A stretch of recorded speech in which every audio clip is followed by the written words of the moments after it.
والصلاة والسلام على عباده الذين اصطفى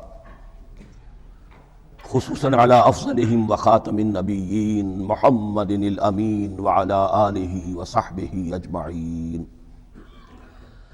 اما بعد فاعوذ بالله من الشيطان الرجيم. بسم الله الرحمن الرحيم.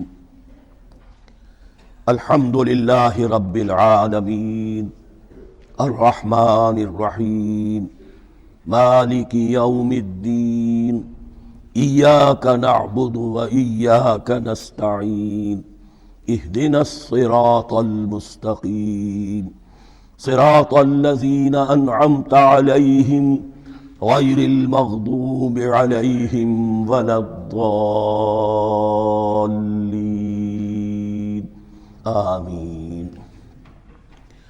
رب اشرح لي صدري ويسر لي امري واحلل عقدة من لساني يفقهوا قولي. اللهم ربنا الهمنا رشدنا واعذنا من شرور انفسنا. اللهم ارنا الحق حقا وارزقنا اتباعه وارنا الباطل باطلا وارزقنا اجتنابه. اللهم ربنا يسر لنا امورنا كلها واتمم لنا بالخير وتقبل منا فانك خير المتقبلين. آمین یا رب العالمین. ابھی میں نے سورہ فاتحہ کی تلاوت کی اور آپ نے سماعت فرمائی. یہ سورہ مبارکہ مصحف کے اعتبار سے تو پہلی صورت ہے ہی، سب کو معلوم ہے، لیکن یہ بھی نوٹ کر لیجئے کہ یہ نزول کے اعتبار سے بھی سب سے پہلی مکمل صورت جو حضور پر نازل ہوئی وہ یہی ہے. اس سے قبل متفرق آیات نازل ہوئیں، 5 آیتیں سورہ علق کے آغاز میں، کچھ آیتیں سورہ قلم یا سورہ نون کے آغاز میں، کچھ آیتیں سورہ مزمل کی ابتدا کی، کچھ آیتیں سورہ مدثر کے آغاز کی. 5ویں وہی تقریباً اس پر اجماع ہے کہ یہ سورۃ الفاتحہ کی ہے اور یہ مکمل صورت ہے جو حضور پر نازل ہوئی. سورۃ الفاتحہ کے معنی ہوئے افتتاحی صورت. فتح یفتح کے معنی ہے کھولنا، مفتاح کنجی کو کہتے ہیں، چابی کو. تو یہ اوپننگ سورہ آف دی قرآن، قرآن حکیم کی افتتاحی صورت. ویسے جیسا کہ میں تعارف قرآن کے ضمن میں عرض کر چکا ہوں، عربوں کا یہ مزاج تھا کہ جس چیز سے انہیں خصوصی محبت ہوتی تھی اس کے بہت سے نام رکھتے تھے. اس کے بھی بہت سے نام ہیں. سورۃ الفاتحہ سب سے عام ہے، لیکن الکافیہ، الشافیہ، ام القرآن، اساس القرآن، کم سے کم یہ 4 نام تو میں سمجھتا ہوں کہ ہر مسلمان کو مزید معلوم ہونے چاہیے، اور بھی بہت سے نام. اس سورہ مبارکہ کی بالاتفاق و بالاجماع 7 آیتیں ہیں، اگرچہ ان کی ترتیب میں کچھ اختلاف ہے. ایک رائے یہ ہے، اور یہ رائے امام شافعی کی بھی ہے اور بصرہ کے جو قراء تھے ان کی بھی ہے، کہ آیت بسم اللہ بھی سورہ فاتحہ میں شامل ہے، اس کا جز ہے. وہ اس کو شامل کر کے پھر 7 آیتیں بناتے ہیں. تو آخری جنہیں ہم 2 آیتیں سمجھتے ہیں، صراط الذین انعمت علیہم غیر المغضوب علیہم ولا الضالین، وہ ان کے نزدیک 1 آیت ہے. تو گویا کہ نتیجہ یہ نکلا کہ آیتوں کی تعداد 7 ہی رہتی ہے. امام ابو حنیفہ رحمۃ اللہ علیہ کا موقف اور کوفے کے جو قراء تھے ان کا بھی موقف یہ ہے کہ آیت بسم اللہ نہ سورہ فاتحہ کا جز ہے نہ کسی اور سورت کا جز ہے، سوائے ایک مقام پر جہاں حضرت سلیمان علیہ السلام کا خط جو ہے نقل ہوا ہے، جو انہوں نے ملکہ سبا کو لکھا تھا، انہ من سلیمان و انہ بسم اللہ الرحمن الرحیم. تو قرآن کے متن میں صرف اسی جگہ پر یہ آیت شامل سمجھتے ہیں، باقی یہ صرف علامت کے طور پر کہ یہاں سے ایک نئی صورت شروع ہو رہی ہے درج کی گئی ہے. اس سورہ مبارکہ کو الصلاح قرار دیا گیا ایک حدیث میں. اس کا جو اسلوب ہے وہ دعا کا ہے، اور دعا کے ساتھ اس کی جو مناسبت ہے، اور پھر اسی کی وجہ سے ہماری نماز کا یہ جزو لا ینفک بنا دیا گیا. بلکہ ایک حدیث جو میں آپ کو سناؤں گا اس میں اسی کو نماز قرار دیا گیا، الصلاح یہی ہے.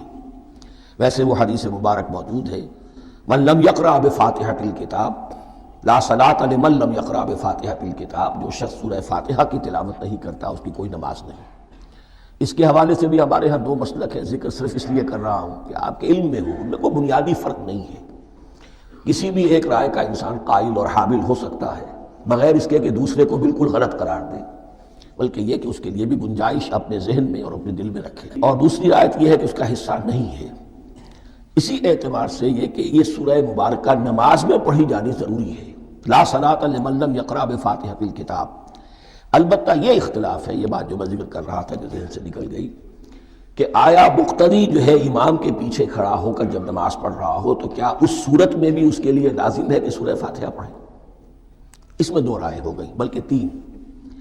ایک رائے انتہائی ہے اور وہ فقہ حنفی کی طرف منسوب ہے کہ اگر آپ امام کے پیچھے مقتدی کی حیثیت سے نماز پڑھ رہے ہیں تو کسی بھی رکعت میں آپ سورہ فاتحہ نہیں پڑھیں گے.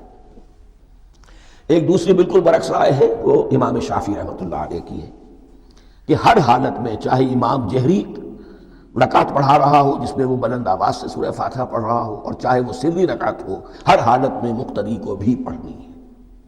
ایک تیسری رائے بین بین ہے، وہ امام مالک کی ہے رحمۃ اللہ علیہ، کہ جو سری رکعت ہے جس میں کہ امام بھی خاموشی سے پڑھ رہا ہے مقتدیوں کو بھی پڑھنی چاہیے. جو جہری رکعت ہے جس میں کہ امام بلند آواز سے پڑھ رہا ہے اس میں مقتدیوں کو خاموش رہ کر پوری توجہ جو ہے سننے پر صرف کر دینی چاہیے. اذا قرئ القرآن فاستمعوا له وانصتوا. جب قرآن پڑھا جا رہا ہو تو پوری توجہ اس کے پڑھنے پر مرکوز کر دو اور خود خاموش رہو. میرے اپنی رائے میں یہ تیسری رائے سب سے زیادہ صائب ہے اور اس میں کسی طرح کی بھی کوئی پیچیدگی پیدا نہیں ہوتی. بہرحال اس سورہ مبارکہ کا جو اسلوب ہے میں نے عرض کیا دعائیہ ہے. البتہ قرآن مجید کے علم اور حکمت کے اعتبار سے، اس کے فلسفے کے اعتبار سے ایک بات سمجھ لینی چاہیے. قرآن کا فلسفہ یہ ہے کہ بنیادی ہدایت ہر انسان کے دل میں موجود ہے بالقوہ، پوٹینشلی. یہ جو قرآن مجید یا اللہ کی کتابیں نازل ہوتی ہیں یہ انہیں ایکٹیویٹ کرتی ہیں، وہ اندر کی جو ڈورمنٹ کانشسنس ہے، خوابیدہ شعور جو ہے اسے بیدار کر کے اور پھر یہ کہ اسے اجاگر کرتی ہیں. ہر سلیم الفطرت انسان اور سلیم العقل انسان، دو سلامتی شرط ہیں. سلیم الفطرت، نیچر پرورٹڈ نہ ہو، فطرت مسخ نہ ہو گئی ہو، عقل سلیم ہو. ان دونوں چیزوں کا نتیجہ یہ نکلتا ہے کہ وہ انسان از خود، بغیر کسی وحی کی رہنمائی کے، بغیر کسی نبی کی تعلیم کے سے استفادہ کیے ہوئے از خود بھی کچھ حقائق تک پہنچ جاتا ہے. اور وہ حقائق کیا ہے؟ نمبر ایک یہ کہ اس کائنات کا ایک خالق ہے، وہ ایک ہے اور وہ تمام صفات کمال سے متصف ہے. نمبر دو یہ کہ انسان کی زندگی صرف یہ زندگی نہیں ہے بلکہ ایک اور زندگی ہے کہ جس میں اس زندگی کے اعمال کے نتائج برآمد ہوں گے. یہ دو باتیں، اس کی زیادہ وضاحت کے ساتھ جو ہے اس کا تذکرہ آئے گا سورہ لقمان میں جہاں حضرت لقمان کی شخصیت کا تذکرہ ہے. لیکن یہاں صرف یہ بات سمجھ لیجئے کہ قرآن کا فلسفہ یہ ہے کہ ہر انسان میں، ہر فرد نوع بشر میں جو اپنی ولادت کے وقت مسلم ہوتا ہے، حضور کی حدیث ہے کل مولود یولد علی الفطرہ ابواہ یحودانہ او ینصرانہ او یمجسانہ. ہر بچہ نوع انسانی کا فطرت اسلام پر پیدا ہوتا ہے، وہ فطرت کے اندر وہ ہدایت ودیت ہے.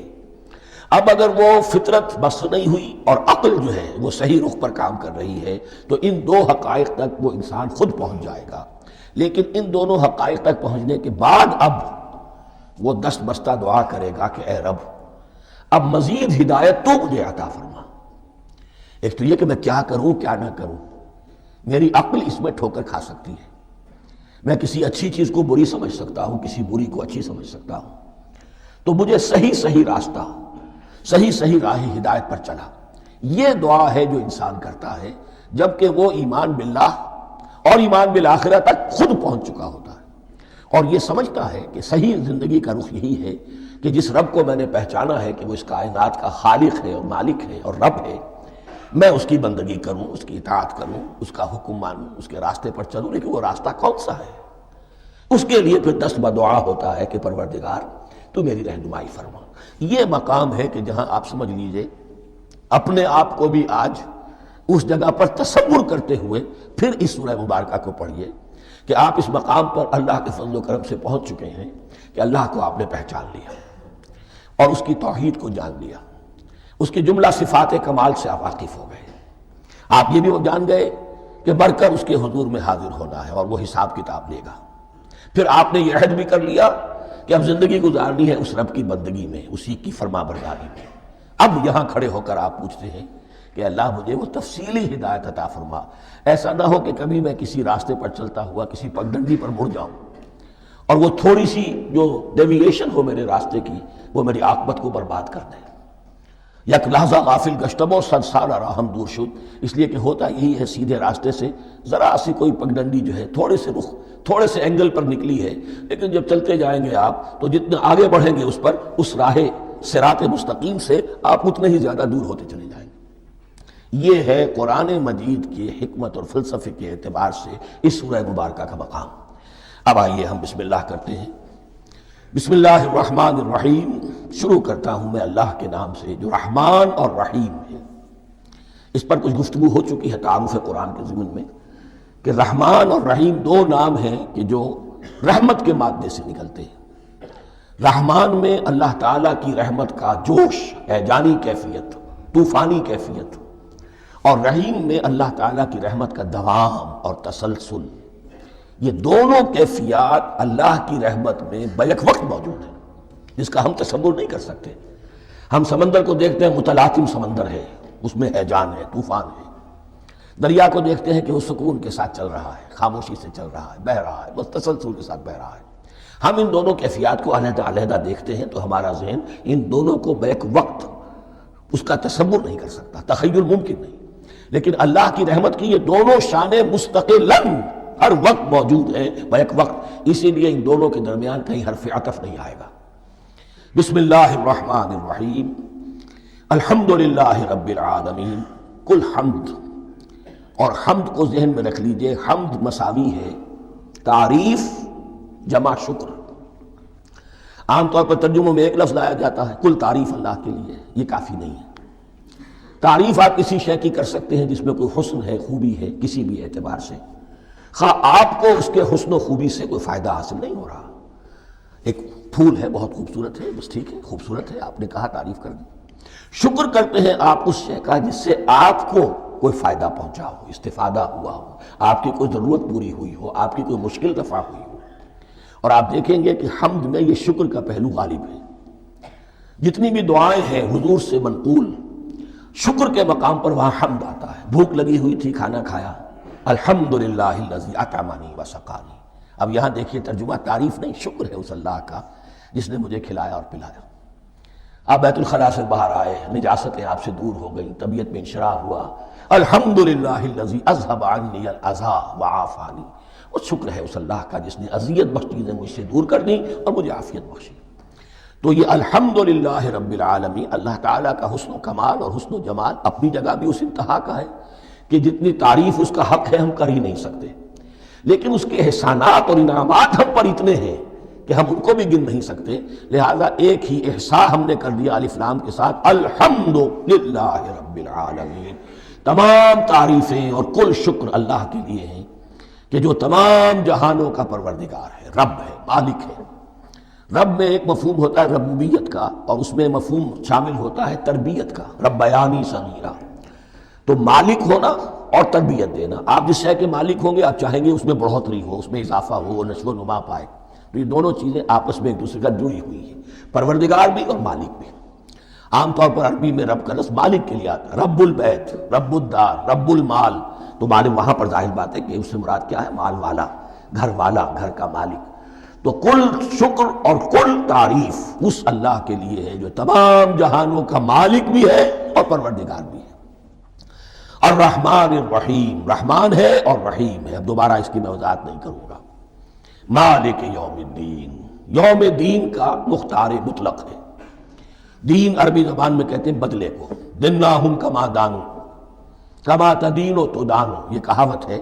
جیسے اردو میں ہم کہتے ہیں جیسا کرو گے ویسا بھرو گے، کما تدینو تو دانو۔ تو یہ ہے بدلہ، اس کا بنیادی مفہوم جو ہے وہ بدلہ ہے۔ تو بدلے کا ایک دن ہے جس دن فیصلہ ہوگا کہ کون کیا کما کر لایا ہے اور اسے کیا بدلہ ملنا چاہیے۔ آیا اس کا برائیوں کا پلڑا بھاری ہے کہ اسے سزا ملنی چاہیے، یا اس کی حسنات اور نیکیوں کا پلڑا بھاری ہے کہ اسے جزا ملنی چاہیے، اس کا انعام اور اکرام کے ساتھ معاملہ کیا جانا چاہیے۔ وہ ایک دن ہے، اسے ہم یوم القیامہ کہتے ہیں۔ اور لیکن اصل بات جو یہاں کہی گئی، یعنی ایک جملے میں تین باتوں کا اعتراف ہو رہا ہے۔ بعث بعد الموت، ایک دن آئے گا کہ ہم مرنے کے بعد تمام انسان اٹھا لیے جائیں گے، پھر حساب و کتاب، پھر اللہ کے ہاں حاضری ہوگی اور حساب کتاب ہوگا۔ اور تیسرا یہ کہ اس حساب کتاب کے دن کا مختار مطلق اللہ ہے، یعنی کسی اور کو اپنے ذہن میں سہارا بنا کر آپ زندگی گزاریں کہ وہ مجھے چھڑا لے گا، یا وہ ہستی جو ہے اتنی زوردار ہے کہ وہ مجھے بچا لے گی، اس سے اپنے دل کو، اپنے ذہن کو بالکل پاک کر لیجئے۔ مالک یوم الدین، ایک دوسری جگہ پر قرآن میں آیا ہے، اس روز کوئی پکارنے والا پکارے گا لمن الملک اليوم للہ الواحد القہار، آج کے دن کس کا اختیار مطلق ہے؟ اور پھر کہا جائے گا اللہ کے لیے، الواحد قہار، جو پوری طرح چھایا ہوا ہے، بس تولی ہے۔ تو مالک یوم الدین، جو جزا و سزا کے دن کا مالک ہے۔ اب یہاں سے کلام ایک رخ بدل رہا ہے، ابھی تک تو یہ غائبانہ انداز میں کلام ہو رہا ہے، اللہ سے خطاب نہیں آیا اس میں ابھی۔ الحمدللہ رب العالمین الرحمن الرحیم مالک یوم الدین، اب خطاب ہے ایاک نعبد و ایاک نستعین، ہم صرف تیری ہی بندگی کرتے ہیں اور کریں گے، اور ہم صرف تجھ ہی سے مدد مانگتے ہیں اور مانگیں گے۔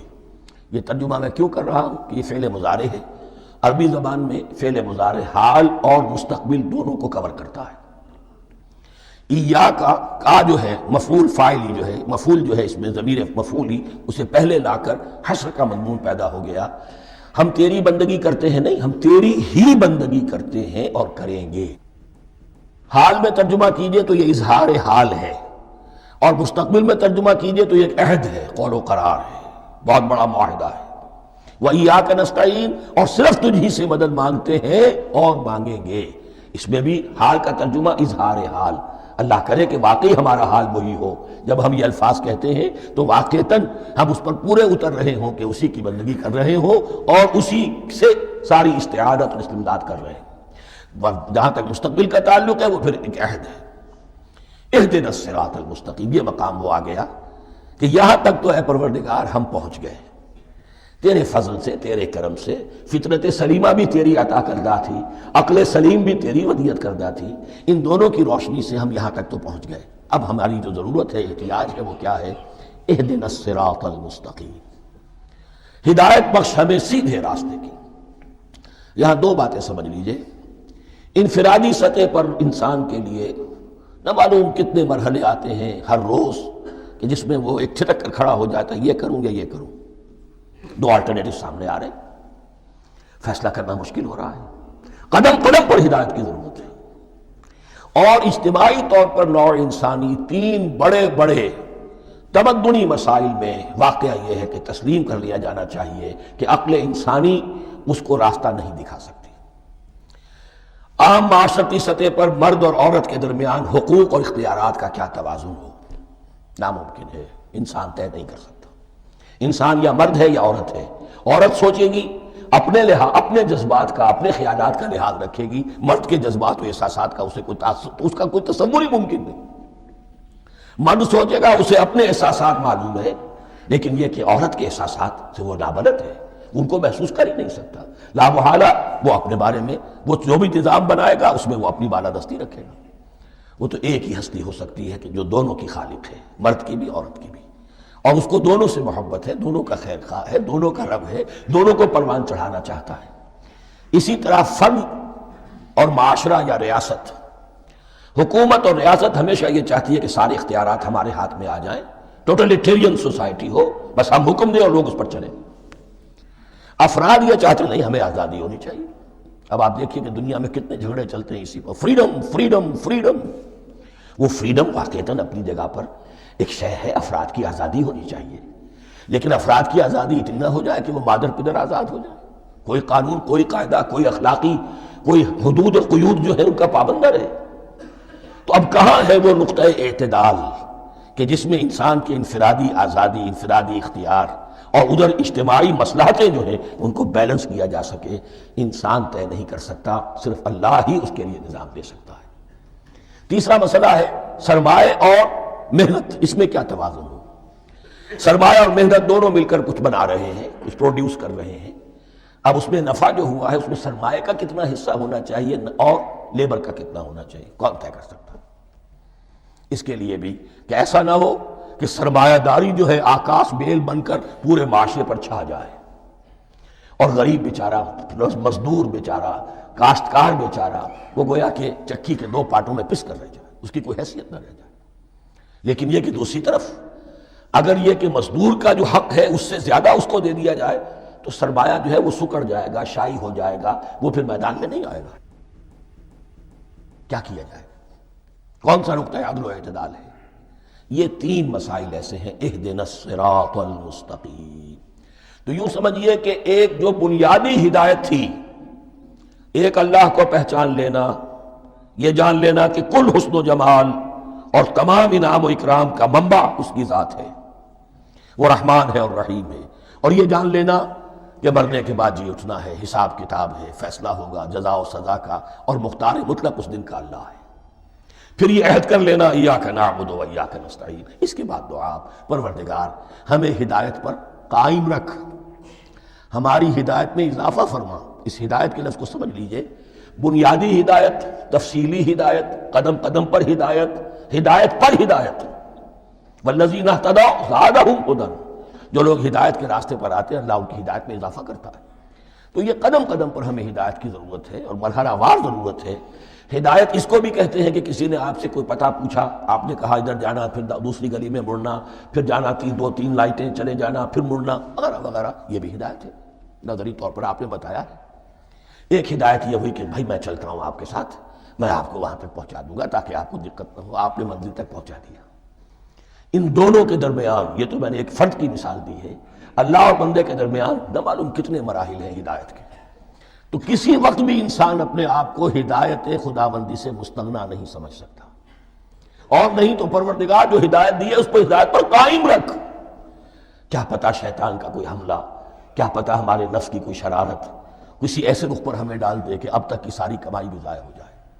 لہذا یہ نہ سمجھیے کہ جب یہ ساری چیزیں ان کو معلوم تھیں، ان چیزوں کا تو اقرار کر رہے تو اب ہدایت کون سی مانگ رہے ہیں؟ تو ہدایت کا تو بڑا میدان کھلا ہوا ہے، اور اس ہدایت کی وہ جو میں نے آخری شکل آپ کو بتائی ہے کہ منزل مقصود تک پہنچا دے، یہ ہدایت بھی قرآن مجید میں اس معنی میں بھی لفظ آیا ہے کہ اہل جنت جب جنت میں داخل ہوں گے تو جو ترانہ حمد ان کی زبان پر اس وقت ہوگا وہ کیا ہے؟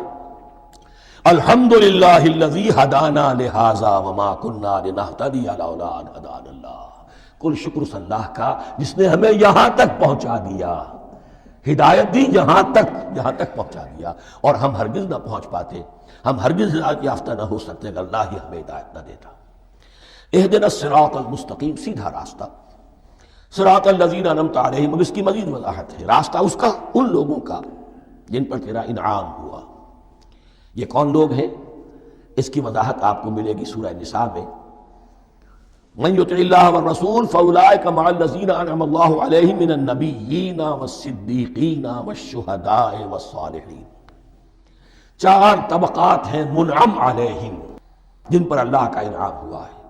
چوٹی پر انبیاء کرام، اس کے بعد صدیقین کرام، اس کے بعد شہداء عظام، اس کے بعد عام صالح مسلمان، صالح ہو۔ یہ بیس لائن ہے، اس سے اوپر کا درجہ شہداء کا ہے، اس سے اوپر کا درجہ صدیقین کا ہے، اور پھر اس سے اوپر کا درجہ انبیاء کا ہے۔ انبیاء میں سے پھر وہ بھی ہوتے ہیں کہ جو اولو العزم میں من الرسل ہیں، لیکن یہ چار طبقات ہیں، ان کے راستے پر ہمیں چلا۔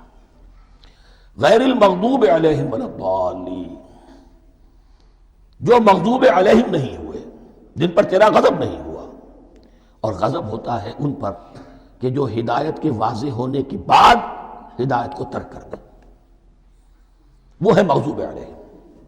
جنہیں ہدایت مل گئی ہو، ہدایت کو پہچان لیا ہو، پھر اپنی شرارت نفس کی وجہ سے، اپنی نفسانیت کی وجہ سے، اپنے تکبر کی وجہ سے، اپنے حسد کی وجہ سے وہ اس حق کو رد کر دیں، اس کو ترک کر دیں، ان پر اللہ کا غضب آتا ہے۔ اور اس میں اس کی بہت بڑی مثال تاریخ کے اعتبار سے یہودی ہیں۔ اللہ نے انہیں ہدایت دی، کتابیں عطا کی، تورات، انجیل، زبور، سینکڑوں نبی ان میں مبعوث کیے، 1400 برس تک نبوت کا تار ٹوٹا ہی نہیں، مسلسل۔ ابتدا میں بھی 2 نبی، موسیٰ اور ہارون، اور اختتام پر بھی 2 نبی، عیسیٰ اور یحییٰ علیہ السلام، اور ان کے مابین کوئی لمحہ نہیں آیا ہے تاریخ بنی اسرائیل میں جبکہ کوئی نہ کوئی نبی موجود نہ ہو۔ لیکن انہوں نے اپنی شرارت نفس کی وجہ سے ہدایت تورات سے بھی منہ موڑا، اور پھر سب سے بڑی بات یہ کہ ہدایت محمدی سے، ہدایت قرآنی سے بھی صلی اللہ علیہ وسلم منہ موڑا، وہ ہے مغضوب علیہم ولا الضالین، اور نہ ہی گمراہ ہوئے۔ یہ لفظ جو آتا ہے عربی زبان میں گمراہ کا بھی ہے اور تلاش حق میں بھٹکنے والے کا بھی ہے۔ ایک وہ شخص ہے جس پر حق ابھی واضح نہیں ہوا، وہ تلاش میں ہے، اس کے لیے بھی ضال کا لفظ آئے گا۔ اسی طرح کوئی شخص کسی کے عشق اور محبت میں ایسا ہو جائے، دیوانہ ہو جائے، اس کو بھی ضال کہتے ہیں، یعنی اس کے اوپر جذبات کا اتنا غلبہ ہو گیا ہے کسی کی محبت اور عشق کی بنا پر۔ تو حضور کے لیے یہ لفظ آیا ہے وَوَجَدَكَ ضَالًّا فَهَدَىٰ، اور یہ تو سورۃ الضحیٰ ہے، اکثر بیشتر لوگوں کو یاد ہوگی۔ تو یہ جو ضال کا لفظ ہے اس میں سمجھ لیجئے ضروری نہیں ہے کہ وہ گمراہ ہو، بلکہ وہ بھی کہ جو ابھی راہ ہدایت کی طلب میں، اس کے حصول کے لیے اس کی تلاش میں کوشاں ہے، اور وہ بھی کہ جو کسی مغالطے کی وجہ سے حق سے منحرف ہو جائے۔ یہ بھی جان لیجئے کہ ایک ہے بدنیتی، تکبر، حسد، حق کو جان کر پہچان کر رد کر دینا یا چھوڑ دینا یا ترک کر دینا، ایک ہے کسی غلطی میں، کسی جذبات کے اندر آ کر، کسی غلو کے اندر مبتلا ہو کر اور حق سے منحرف ہو جانا۔ اس کی جو سب سے بڑی مثال ہے وہ نصارہ ہے، عیسائی ہے۔ حضرت مسیح کو انہوں نے مانا لیکن غلو کیا، یہ لفظ آئے گا آگے، لا تغلو فی دینکم، اپنے دین میں غلو نہ کرو۔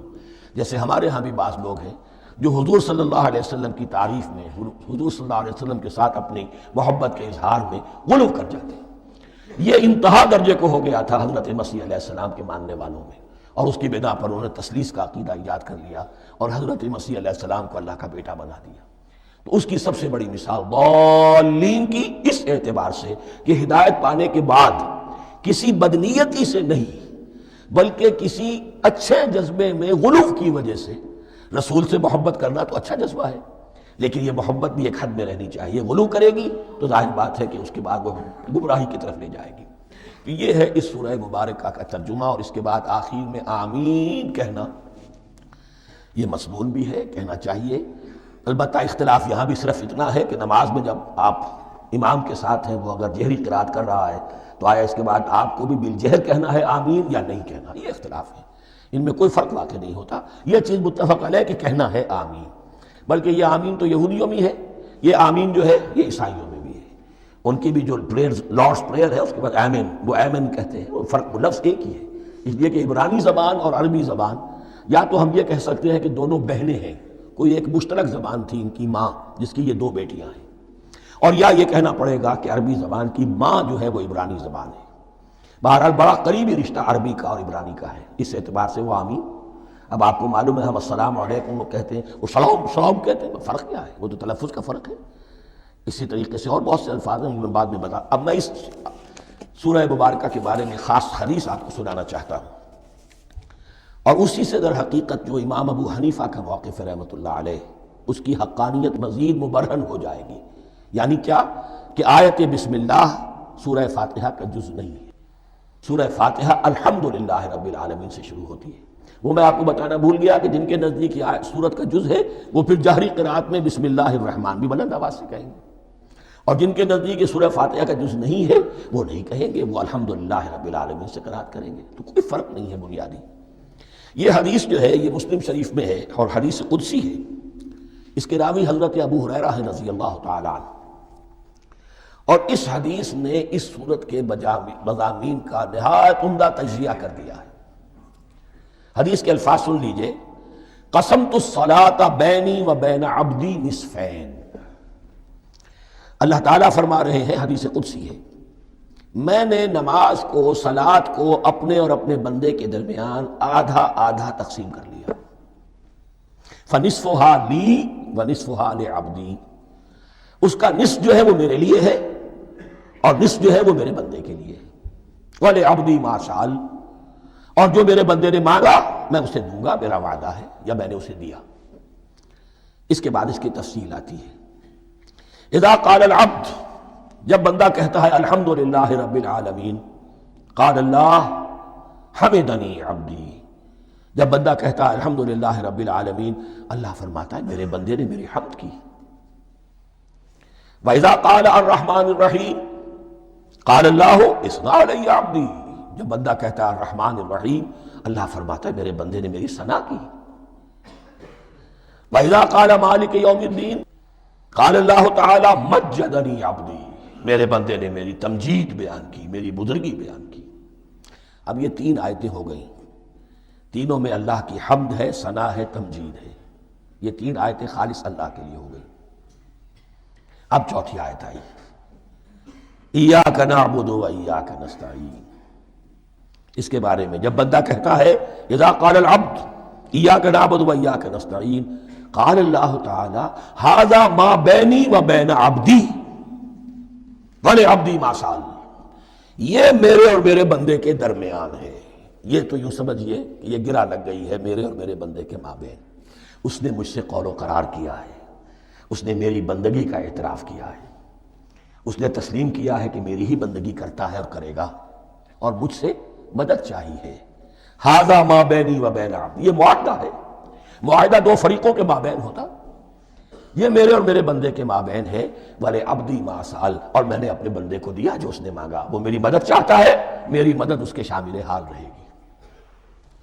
فَإِذَا قَالَ، اور جب بندہ کہتا ہے اهْدِنَا الصِّرَاطَ الْمُسْتَقِيمَ صِرَاطَ الَّذِينَ أَنْعَمْتَ عَلَيْهِمْ غَيْرِ الْمَغْضُوبِ عَلَيْهِمْ وَلَا الضَّالِّينَ، قَالَ اللَّهُ تَعَالَى هَذَا لِعَبْدِي وَلِعَبْدِي مَا سَأَلَ۔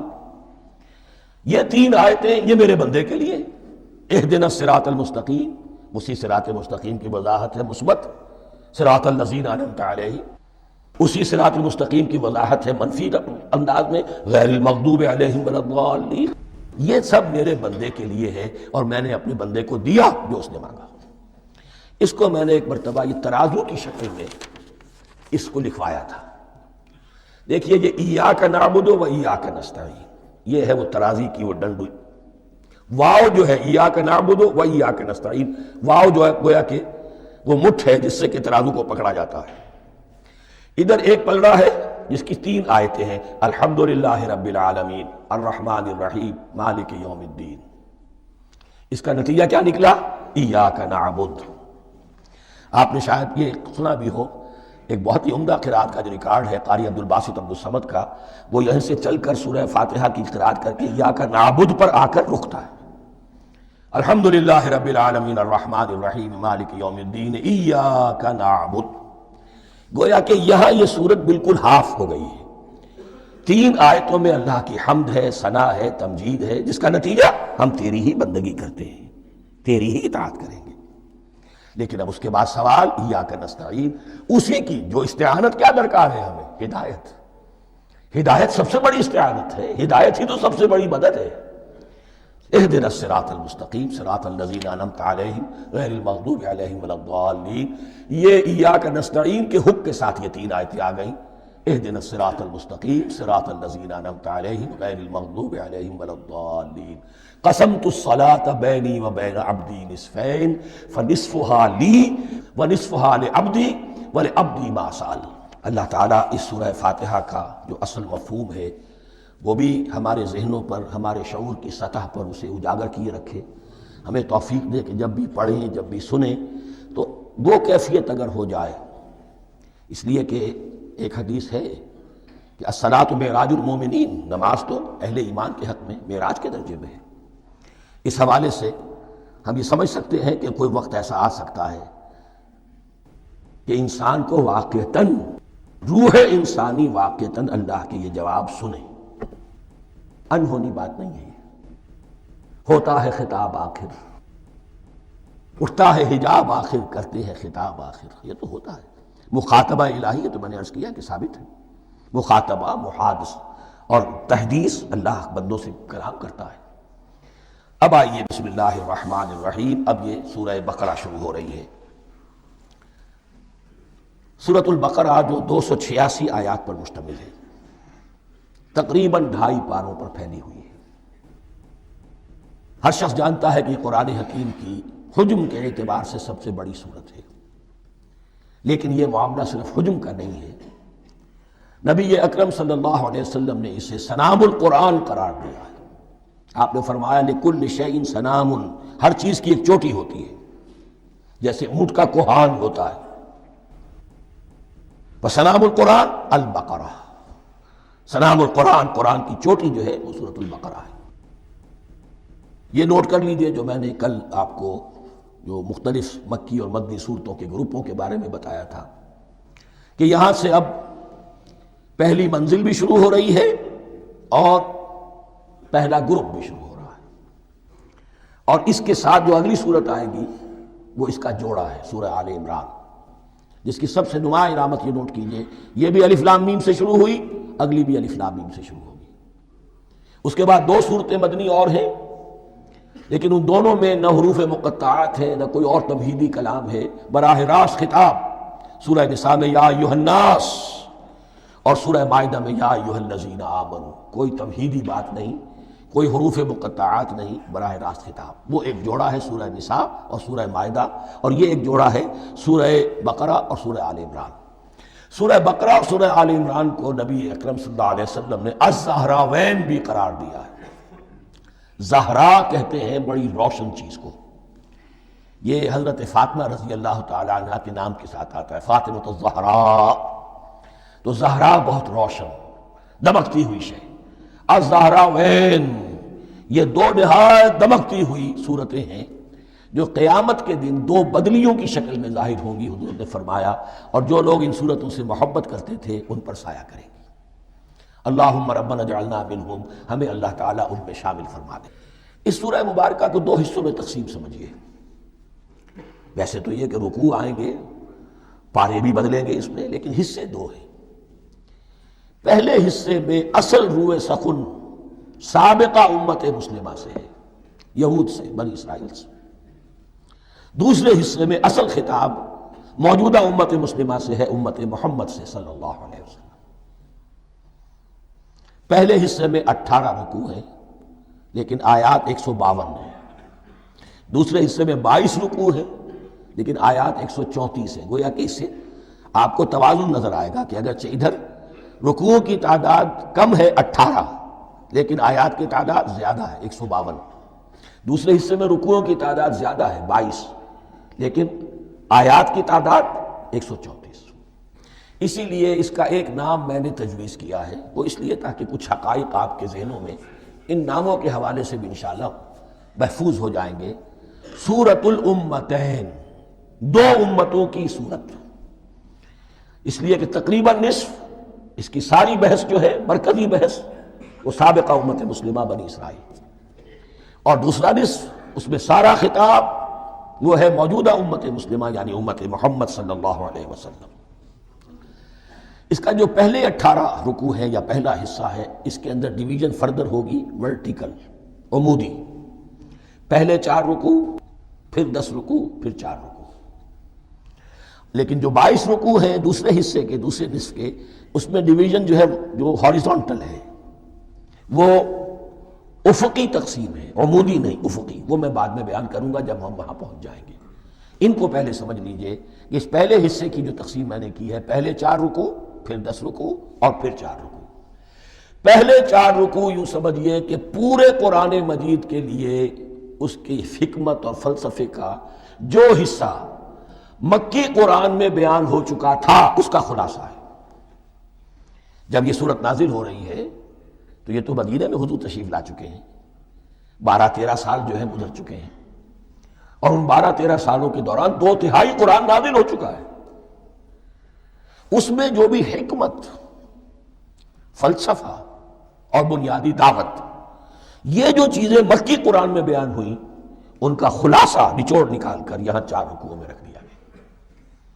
اگرچہ ان میں بھی جب گہرائی میں آپ دیکھیں گے تو روح سخن جو ہے وہ بنی اسرائیل کی طرف ہے، وہ میں بعد میں عرض کروں گا، لیکن اضافی طور پر یہ سمجھ لیجئے کہ پورے مکی قرآن کے حکمت اور پیغام کا خلاصہ ان 4 رکوعوں میں۔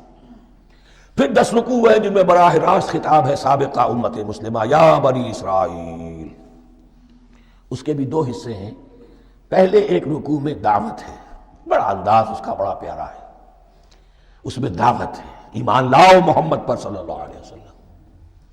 اور اس کے بعد 9 رکوع ہیں ملامت کے، ملامت، تنقید، تم نے یہ کیا اور یہ کیا اور یہ کیا، ہم نے یہ احسان کیے، یہ احسان کیے، یہ احسان کیے، تم نے یہ ناشکری کی، یہ ناشکری کی، یہ ناشکری کی۔ اور اس سب کا نتیجہ آخری 4 رکوعوں میں ہے کہ اب تمہیں اس منصب سے معزول کیا جا رہا ہے جس پر تم 2000 برس تک فائز رہے ہو، اور تمہیں ہٹا کر اب ایک نئی امت محمد کی شکل میں جو وجود میں آ چکی ہے صلی اللہ علیہ وسلم، اسے اس پر فائز کیا جا رہا ہے۔ اور اس کی علامت کے طور پر اسے میں کہا کرتا ہوں کورونیشن، تاج پوشی۔ ایک امت معزول، دوسری امت اس کا نصب ہو رہا ہے، اس کی تاج پوشی کے لیے سمبل، علامت کیا ہے؟ قبلہ تحویل۔ وہ قبلہ یروشلم سابقہ امت کا قبلہ اب ادھر رخ نہیں ہوگا، اب اہل توحید کا قبلہ یہ مکے کی طرف ہوگا، بیت اللہ کی طرف ہوگا۔ تو تحویل قبلہ کا مضمون ہے جو ان 4 رکوعوں میں آتا ہے۔ تو یہ میں نے تھوڑی سی تمہید جو ہے آپ کے سامنے رکھ دی ہے۔ اب بسم اللہ کیجئے۔ بسم اللہ الرحمن الرحیم۔ الف لام میم۔ الف لام میم یہ حروف مقطعات ہیں، یہ علیحدہ علیحدہ پڑھے جاتے ہیں، علم نہیں پڑھ سکتے اس کو۔ الف لام میم، ہا میم، ہا علیحدہ میم علیحدہ، اگرچہ لکھے ہوئے ہوتے ہیں جڑے ہوئے، کاف ہا یا عین صاد لکھے ہوئے جڑے ہوئے، پڑھے جائیں گے علیحدہ علیحدہ، قطع علیحدہ کرنا۔ تو حروف مقطعات، ان کے بارے میں ایک بات تو جو ہے اجماعی ہے، سب کے نزدیک مسلم ہے، ان کا کوئی حتمی مفہوم اور ان کے حتمی معنی کسی کو معلوم نہیں سوائے اللہ اور اس کے رسول کے۔ اس معنی میں یوں بھی کہا گیا یہ کوڈ ورڈز ہیں، جیسے کہ کوئی میسیجز جو ہیں ادھر ادھر بھیجے جاتے ہیں، سیکرٹ میسیجز، تو کچھ کوڈ ورڈز ہوتے ہیں جس سے سمجھ میں آتا ہے کہ یہ بات واقعتاً صحیح سورس سے آ رہی ہے، واللہ عالم۔ لیکن اس کا کوئی مفہوم اور اس کے معنی جو ہیں وہ اتفاق اس پر ہے، اگرچہ بعض حضرات نے کچھ اپنی سی کوشش کی ہے، کچھ مفہوم جو ہے بنانے کی، وہ اپنی جگہ پر ہے، لیکن یہ کہ کسی حضرت عبداللہ ابن عباس رضی اللہ تعالیٰ عنہما نے بعض ایسی کوششیں کی ہیں، لیکن ان کی رائے کو بھی ان کی ذاتی رائے سمجھا گیا ہے، امت نے اسے قبول نہیں کیا۔ اجماع اور کنسنسس اسی پر ہے کہ اس کے معنی اور مفہوم کسی کو معلوم نہیں سوائے اللہ اور اس کے رسول کے۔ البتہ بعض چیزیں ایسی ہیں کہ وہ اگر نوٹ کر لی جائیں تو شاید آئندہ اس میں کچھ راز کھلنے کے امکانات پیدا ہو جائیں۔ دیکھیے عربی زبان کے جو الفابیٹس ہیں ان کی تعداد 29 ہے یا 28 ہے، میں بتا چکا ہوں۔ الف اور حمزہ کو ایک سمجھے تو 28 ورنہ 29۔ پہلی بات یہ نوٹ کیجئے، قرآن حکیم کی 114 صورتوں میں سے 29 صورتوں میں ان کے شروع میں یہ حروف مقطعات آئے۔ دوسری بات یہ کہ اس میں 28 کا نصف کیجئے تو 14 استعمال ہوئے، 14 نہیں استعمال ہوئے، بالکل آدھی تعداد استعمال ہوئی ہے۔ تیسرے یہ کہ جو شروع اور آخر اور درمیان 3 حصوں میں تقسیم کر دیجئے آپ، 9 9 9 پلواڑی 27، ایک طرف 10 رہ جائیں گے۔ پہلے حصے میں سے بہت کم حروف لیے گئے، بہت کم۔ آخری حصے کے تقریباً تمام حروف ہیں، تقریباً۔ درمیانی حصہ وہ ہے کہ جس میں آپ نے دیکھا ہے کہ عربی میں جوڑوں کی شکل میں ہے، صاد ضاد، فرق کیا ہے نقطے کا، سین شین فرق کیا ہے نقطوں کا، را زا فرق کیا ہے نقطے کا۔ تو جو بھی نقطے والا لفظ ہے وہ نہیں لیا گیا، اور جو بغیر نقطے کے غیر منقوط ہے وہ لیا گیا۔ پھر اس میں 3 صورتیں ہیں جن میں ایک ایک حرف آیا ہے، سورہ قاف، سورہ نون، سورہ صاد۔ پھر صورتیں ہیں جن میں 2 2 آئی ہیں، جن میں 3 3 آئے ہیں، پھر 4 4 آئے ہیں، 2 ہی صورتیں ہیں جن میں 4 4 ہیں، اور 2 ہی صورتیں جن میں 5 5 ہیں۔ تو یہ ہے صرف یوں سمجھیے کہ اعداد و شمار۔ اس کے حوالے سے کچھ آدمی غور کرے تو شاید کوئی بات نکلے۔ باقی وہ مثال میں آپ کو بتا دیتا ہوں کہ حضرت عبداللہ ابن عباس نے ایک رائے ظاہر کی کہ الف لام میم در حقیقت ایک جملے کا خلاصہ ہے، انا اللہ اعلم۔ پہلا لفظ انا، اس کا الف لے لیا، درمیانی لفظ اللہ، اس کا درمیانی لام لے لیا، تیسرا لفظ اعلم، یہ آخری لفظ ہے، آخری حرف میم لے لیا، انا اللہ اعلم، میں اللہ جانتا ہوں، واللہ اعلم، واقعتاً اللہ ہی جانتا ہے۔ یہ حضرت عبداللہ ابن عباس کی رائے ہے، لیکن اگرچہ انہیں حبر الامت مانا گیا ہے، لیکن یہ کہ ان کی اس رائے کو بھی اکثر و بیشتر مفسرین نے قبول نہیں کیا۔ اب جو پہلے 2 رکوع ہیں اس سورہ بقرہ کے، ان کے بارے میں تعویل عام اور تعویل خاص کا ایک بڑا بنیادی فرق ہے جو نوٹ کر لینا چاہیے۔ جس وقت یہ صورت نازل ہو رہی ہے، میں عرض کر چکا ہوں کہ 12 سال ہو چکے تھے حضور کو اپنا فریضہ نبوت و رسالت ادا کرتے ہوئے۔ ایک جماعت اچھی بھلی تیار ہو چکی تھی جنہوں نے حضور کی دعوت پر لبیک کہا، ایمان لائے، اور آپ کی تعلیمات پر عمل کیا، وہ ایک گروہ موجود تھا. یہ ابو بکر ہے، یہ عمر ہے، یہ عثمان ہے، یہ طلحہ ہے، یہ زبیر ہے، یہ عبد الرحمن ابن عوف ہے، یہ مصعب بن عمیر ہے، دیکھ لو. اور ایک گروہ وہ تھا کہ جو حق کو جان کر پہچان کر محض اپنی ضد اور حق درمی کی باعث وہ کفر پر آ گیا تھا. اور اب ایک تیسرا گروہ پیدا ہو رہا تھا مدینے میں آ کر، وہ ابھی ایمبریونک سٹیج میں ہے، کہ جو داعی ہے، مدعی ہے کہ ہم مانتے ہیں لیکن حقیقت میں نہیں مانتے. یہ تین قسم کے گروہ دنیا میں ہمیشہ پائے جائیں گے، ہمیشہ. اب اسے میں اس کو لا رہا ہوں تعویل عام کی طرف. جب بھی کبھی کوئی دعوت اٹھے گی انقلابی، ایک ہوتا ہے وعظ و نصیحت، ٹھیک ہے، جس نے بھی فائدہ اٹھایا اٹھا لیا. ایک ہوتی ہے دعوت انقلابی. وہ انقلابی دعوت کا ہدف ہوتا ہے نظام کو بدلنا. نظام بدلتا ہے تو ظاہر بات ہے کہ جو لوگ اس نظام میں جن کے ویسٹڈ انٹرسٹ ہیں اور جن کو پریولیجز حاصل ہیں، جن کے مفادات ہیں، وہ تو لازماً اپنے نظام کا تحفظ کریں گے. ٹکراؤ ہوگا، تصادم ہوگا، تصادم میں جانی نقصان بھی ہوگا، مالی نقصان بھی ہوگا. یہ گویا کہ کسی انقلابی دعوت کے لوازم ہیں. اگر یہ شاید نہ ہو تو دعوت انقلابی ہے ہی نہیں. اس اعتبار سے ہر انقلابی دعوت کے جواب میں تین طبقے پیدا ہو جاتے ہیں. ایک وہ کہ جو اس دعوت کو قبول کرتے ہیں دیانت کے ساتھ، خلوص کے ساتھ، اخلاص کے ساتھ، اور پھر پوری جواں مردی کا ثبوت دیتے ہیں. ہر چہ بعد آباد، اب جو آئے سو آئے، جان دینی پڑے حاضر ہیں، مال دینا پڑے حاضر ہیں، کوئی تکلیف آئے، کوئی مشقت آئے، کوئی مصیبت آئے، کوئی قربانی کرے حاضر. جب پکارا گیا واپس نہیں پھیرا کوئی فرمان جنوں کا، اور تنہا نہیں لوٹی کبھی آواز جرس کی. خیریت جا راحت تن صحت داما، سب بھول گئیں مصلحتیں اہل ہوس کی. ایک وہ لوگ ہوتے ہیں. ایک وہ لوگ ہوتے ہیں کہ جو اڑ جاتے ہیں ضد پر، ہٹ درمی پر، ماننے کے باوجود، جاننے کے باوجود کہ بات تو ٹھیک ہے جو کہہ رہے ہیں. کیسے مان لیں؟ ہماری سیادت، ہماری چودراہٹ، ہمارے مفادات، ہمارے یہ ساری چیزیں ان سب کے اوپر زد پڑ رہی ہے. یہ لوگ اڑ جاتے ہیں اور پھر کوئی دعوت، کوئی نصیحت، کوئی مزید افہام و تفہیم ان کے حق میں مفید نہیں ہوتی. اس لیے کہ صحیح بات ہے جو کہتے ہیں کہ سوتے کو تو جگایا جا سکتا ہے، جاگتے کو کیسے جگائیں؟ کوئی سویا ہوا ہے تو آپ اسے جگا دیں گے. جو جاگا ہوا ہے لیکن وہ بنا ہوا ہے، وہ اٹھنے کو تیار ہی نہیں ہے، تو آپ کیسے اٹھا دیں گے اس کو؟ تو جو لوگ جان بوجھ کر حق کو پہچان کر رد کر دیتے ہیں، پھر ان کے حق میں کوئی دعوت، کوئی نصیحت، کوئی تبلیغ، کوئی انذار، کوئی تبشیر مفید نہیں ہے. تیسرا درجہ ایسے لوگوں کا ہوتا ہے جو یا تو شروع میں آتے ہی شرارت کے ارادے سے، کوئی مصلحت ہے جس کی وجہ سے اس دعوت کو قبول کر لیا، کوئی ذاتی منفعت ہے جس کے لیے قبول کر لیا، یا یہ کہ شروع میں تو اخلاص کے ساتھ آتے ہیں لیکن جب قربانی دینے کا وقت آتا ہے تو ان کے اندر سیرت و کردار کی وہ مضبوطی نہیں ہوتی کہ ہر چہ بعد آباد، یہ نہیں ہوتی. وہ پھر ڈگمگاتے رہتے ہیں. کبھی کچھ چلے پھر کہیں ٹھٹک کر رہ گئے، پھر کہیں کچھ چلے پھر ٹھٹک کر رہ گئے. یہ تیسرا طبقہ ہے کہ جو کہتا ہے، دعوی مدعی ہے کہ ہم نے مانا ہے، قبول کیا ہے، بات ٹھیک ہے، کچھ تھوڑا بہت چلتے بھی، لیکن جہاں مشکل آئی چھٹک کر کھڑے ہو گئے، اونجے منہ گر پڑے. یہ تیسرا طبقہ ہے. اس کے لیے لفظ ہمارے ہاں منافقین بھی ہے، لیکن اس رکوع میں آ کر، ابھی ان 4 رکوعوں میں نہیں بلکہ سورہ بقرہ میں مکمل میں بھی کہیں نفاق کا لفظ نہیں آیا ہے، اس لیے کہ اسے مرض سے تعبیر کیا گیا.